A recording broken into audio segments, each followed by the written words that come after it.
Hello, welcome back to Shatter Our Soul so hard. Today we are back in the Borderlands and we are on our way to Sledge's safe house. Now, last time we did beat Mo and Marley and got all these side missions completed in the area that are currently completable. We have fired exactly no bullets ever, so we are continuing with the weaponless challenge, more or less right from where we left off. Now, we already know how this is going to go. Any weapons we've received at this point get dropped in front of Claptrap. Any artifacts get used immediately. And after beating Mo and Marley, we gain access to a new ability, which is to punch so hard that we effectively light the world around us on fire, meaning we've got new toys to play with that are going to bring this build to the next level. Thankfully, Brick can deal out an absurd amount of damage in a very short span of time, just on the merit of he can dish out a lot of punches in an incredibly short span of time. But in and of itself, that's not really all there is to this either. And I believe that we need to have a little bit of a talk about this area as a whole. Sledge's safe house is one of those regions that I think is one of the more divisive ones. It's the first really big dip into what I would consider to be claustrophobic or enclosed spaces. Yes, we went through and dealt with, like, the Lost Caverns, but we also ended up in a lot of situations in there where there was more than enough space to get around. This is the first man-made bunker where we get to really dive in and dial in what we can actually accomplish in these circumstances. And that's kind of the big kicker for this region, is that Sledge's safe house has a lot to be desired as far as space.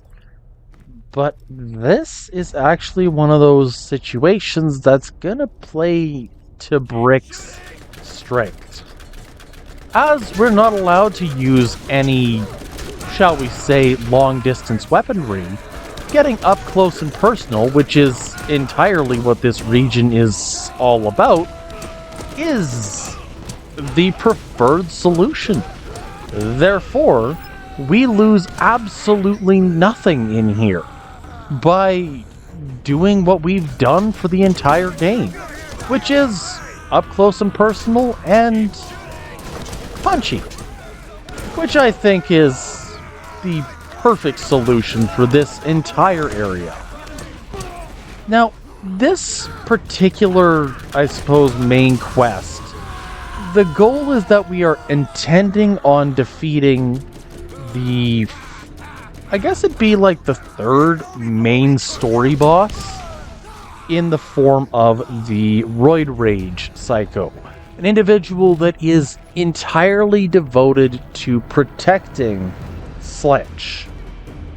And protecting Sledge, it does quite well, and will continue to do quite well.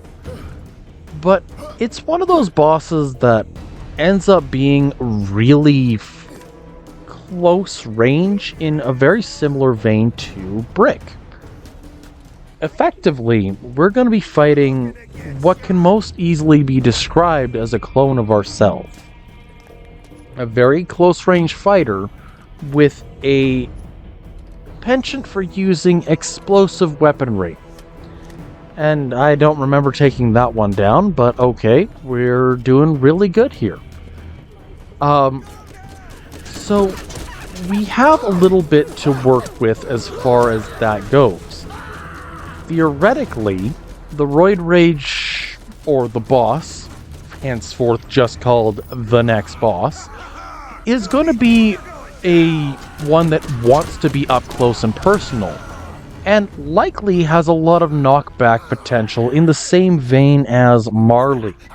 However, where Marley's knockback potential sent you flying across the entire region hoping to knock you down and get you as far away from it so it has time to heal, this boss more or less doesn't have that at all. Its entire kit is entirely dependent on being close range. Therefore, it's going to continue to chase me down after knocking me backwards, assuming that it acts the way I expect it to act. Therefore, this boss, compared to every other one to this point in the game, should be potentially the easiest. And that's kind of a weird thing to say, as we've reached kind of somewhere close to what should be considered the mid-range of abilities for the entire game, typically ending around level 30-35 at max. We are sitting pretty healthy at 17 right now. And so, Brick is only going to get so much stronger in this particular run.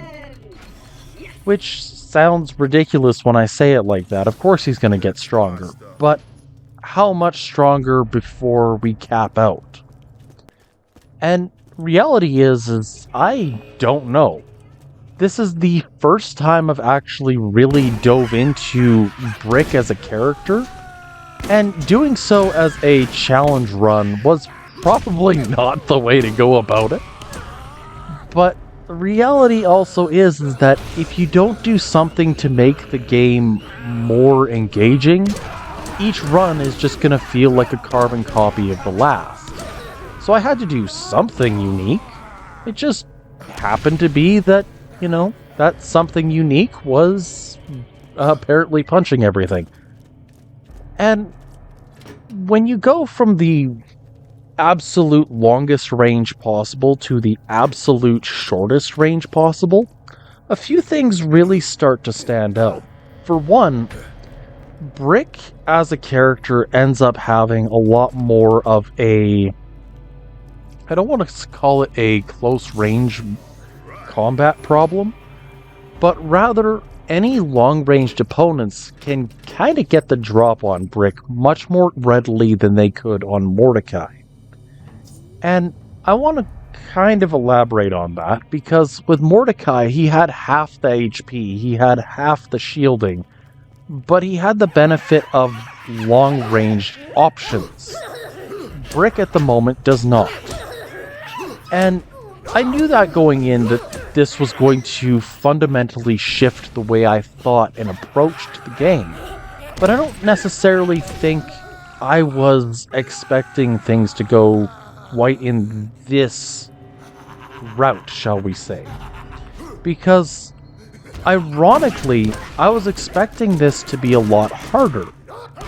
Brick can absolutely dish out some absurd damage with just two hands. And so, for me, I wasn't expecting to actually be able to one-shot, one-cycle, or even just fight enemies as if it was a normal run. Because I was expecting that every enemy was going to have something more to give to each battle. Anyways, for boss time. And as I said, this one seems to want to knock me away. But I also think that he doesn't have much in terms of fireproofing. So, yeah, that was anticlimactic. I'm sorry. I was expecting that to be actually a lot different. Anywho, with that, we have beaten the next boss and are effectively ready to go. Able to get into the mine now. There's nothing between you and Sledge, and we're one step closer to the vault. To go battle Sledge. And so, ironically, I think this really showcases just how overpowered this particular ability set is compared to the other character abilities. See, Lilith has an incredibly powerful and potent ability that allows her to slip between dimensions and travel at faster speeds than other characters, allowing, an odd smack here or there to give her a upper hand and really tackle opponents much more readily than some other characters. But she has one chance to deal absurd damage. And Mordecai, unless you have the special skill that allows for your Bloodwing to go and attack multiple opponents, has much the same problem. One chance to do X amount of damage before... Our attention that you've been at war with elements of the local population, and you've now been contracted to assassinate one of their leaders. This type of unsanctioned mercenary activity undermines the stability of the region. You have been warned. Continued insurgent activities will not be tolerated. Abandon this futile pursuit and turn yourself in.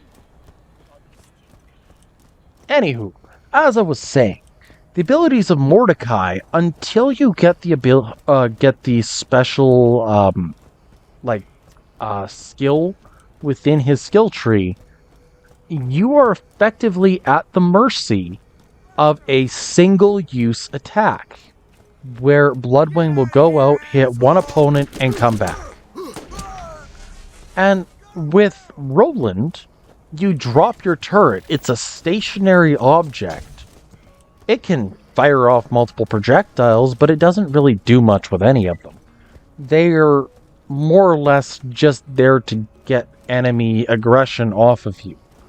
And so, what I considered initially to be one of the weakest as far as gameplay goes, abilities, ends up being, I think, probably the strongest. Because Brick has very few limitations on what can and cannot be done with the special ability. Because Brick can fight multiple opponents, can hit multiple times. As long as you are still in Berserk mode, it's fair game. So you can smash, attack, bonk, and bash your way out of effectively any situation. On top of that, Berserk mode also increases Brick's healing factors, making him all the more difficult to defeat. Therefore, if it were up to me, looking at the options as they were versus how I see them, Brick has definitely become one of those characters that I think actually ends up being on the somewhat overpowered range.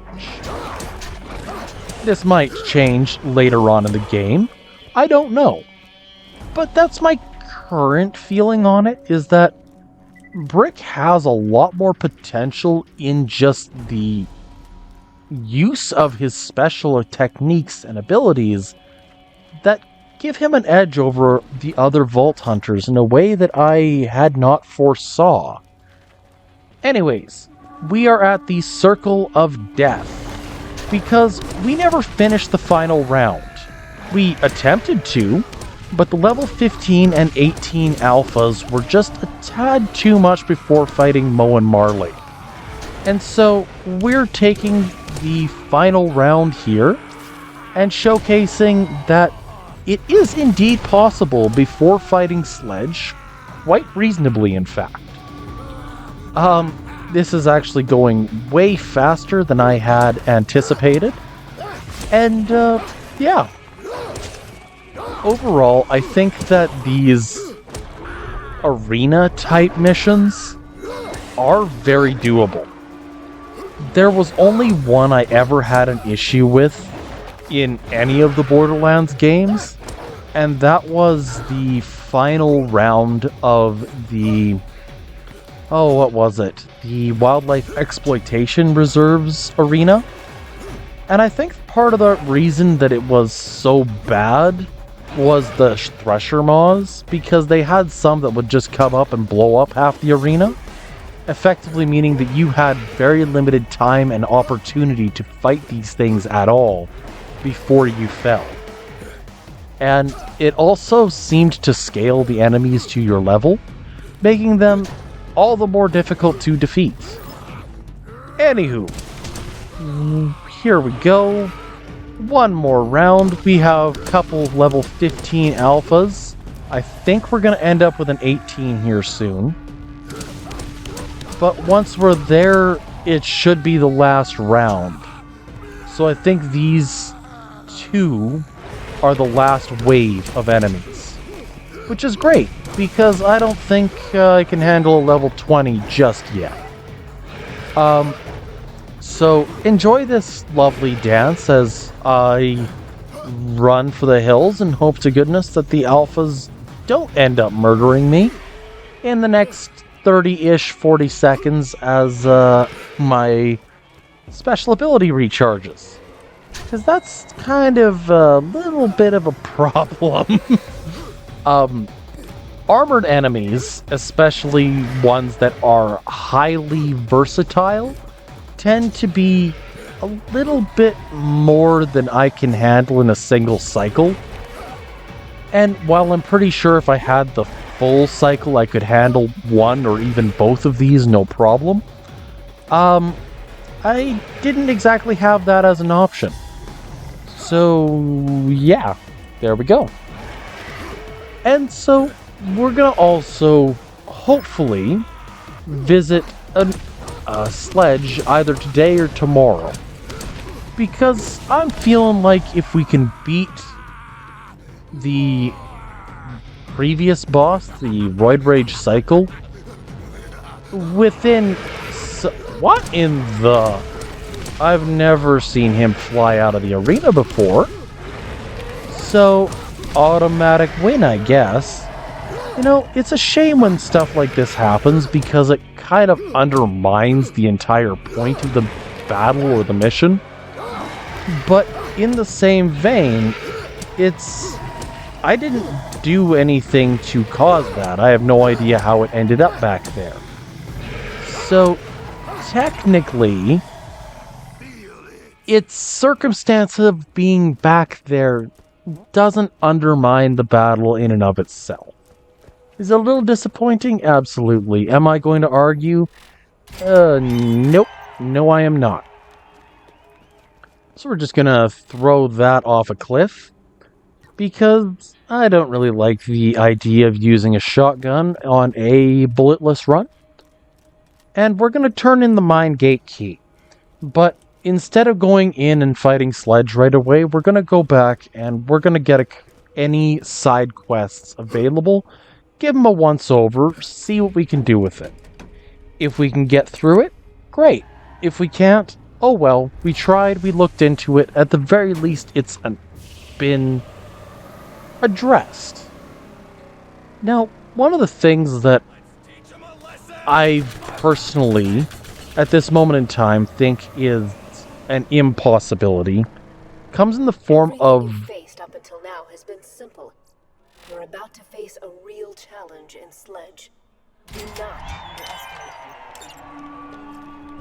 So, there are actually a couple missions in Borderlands 1 that really make me question whether or not it's possible to beat the game without, or complete every mission without weapons. And one of them we're going to gain access to right away, and it's called What Hit the Fan. Now, I believe his name is Raid Zabin, or I don't know, Chef Sanders or something. But the idea behind this situation is that a bunch of Rack, more or less, made a mess of one of the windmills, and your job is to clean it up. Great. Except you would typically need weapons to be able to take these, I suppose, droppings or this mess off the fan. So the question becomes, is Brick's ability Stinging Like a Bee the one that launches him forward when he deals, or when he does his attacks towards an enemy? Do those get affected by the, shall we say, does that push forward get affected by these objective markers. If it does, we have a path to success. If it doesn't, we need to rethink this again, and maybe, just maybe, it's impossible. I don't know. But the thing about gaming, especially with Borderlands, is that almost everything is possible if you kind of bend your logic just a little bit. So the question isn't necessarily is it possible, but how far do we have to bend our logic to make this functional? My guesstimation is that it's going to be one of those situations that is very easy once logic has been bent in such a way. So we're going to kind of probably come back here 3-4 times, if I'm being honest, because I have an idea, and I'm going to be constantly thinking about how to actually fix this problem over time. The second mission that I think is probably undoable is the battle with Mothrak. Now, Mothrak, compared to other Rak-type enemies, ends up flying way higher above the arena compared to other enemies. And so you end up with a situation where Mothrak is very much outside of standard melee range.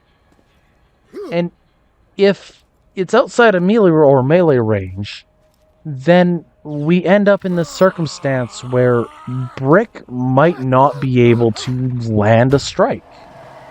And I'm not saying this to be rude or to downplay Brick's capabilities, only to acknowledge that there's more at play than what might initially meet the eye.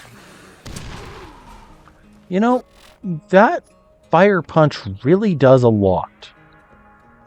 Anyways, we're going to drop another point into Stinging Like a Bee. I think, because if we can drop more points into that, we should have more access to higher end abilities and more distance covered, effectively mitigating our number one weakness, range. At least that's the hope. Reality is, range is going to always be a concern, but whether we launch 5 feet or 25 feet doesn't change the fact that we're going to continue to attempt it. Yeah, that's kind of what I thought would happen. Alright, so we're going to let this recharge for a couple moments. We have another enemy base on the cliffside here. We're going to collect this combat rifle. At least all the bits and bobs, all the pieces. Pass that in, and then we're heading to see Sledge. So, overall, Borderlands 1's 4 characters kind of balance each other out rather nicely, with some focusing more on close range, others focusing on long range, and even others focusing on melee or sniping. This is actually really good party composition, so to speak. When you look at different games, especially in RPGs, you end up with characters typically filling a niche role. Now, the game that I usually will turn to when I talk about RPGs is Final Fantasy. The original Final Fantasy, it was believed that you could never beat the game with 4 white mages, because beating the game with a white mage effectively meant you had no output of attack power, but you needed a white mage to be able to heal your team. So there was a point to having at least one of them on your team. The question was, how many and for what reason? And that's kind of the big kicker with this argument here, is that each of the 4 Vault Hunters in the original Borderlands had a goal, had a mission, had a set of tools set aside to make them unique. Roland was the turret, which was meant to add healing resupply the team on a regular basis. He was effectively the support. Lilith was intended to be elemental, short to mid-range at absolute longest. She ended up wanting, and typical play with the character ends up being very high density attacks. Wow, those guys are ripped. Very high density weaponry, so SMGs typically worked. But on top of that, high elemental effect chance meant that she could effectively beat most enemies relatively easily just on the basis of this is what her weapon style does. And that worked. Mordecai has the absurdly long range, but I always found that I veered more towards Jacobs than weapons like Maliwan. So I ended up having the one-shot, one-kill mentality for a lot of Borderlands 1. And this is an intentional thing. Long range, further from the firefight, but able to keep an eye on everything going around. What I liked about that style of play was that it always made sure that anybody around me could have communication. And hey, watch out, there's a guy on your 6, your 3, whatever, and kind of guiding the team from a distance. Mordecai really fit that niche, so to speak. And Brick was intended to be the tank. The character that was intended to soak up damage, because if you went berserk mode, you could blitz, take down enemy shields, you could destroy entire enemy encampments without any real risk to yourself. And this is kind of the crux of what made Brick unique. But the point that I'm trying to get at is that every character had a role to fill. It was up to the players to find it. Anywho, if you like what you see, I'd love if you dropped a like, left to subscribe, and I hope to catch you all again next week. Until then, I hope you all have a good one.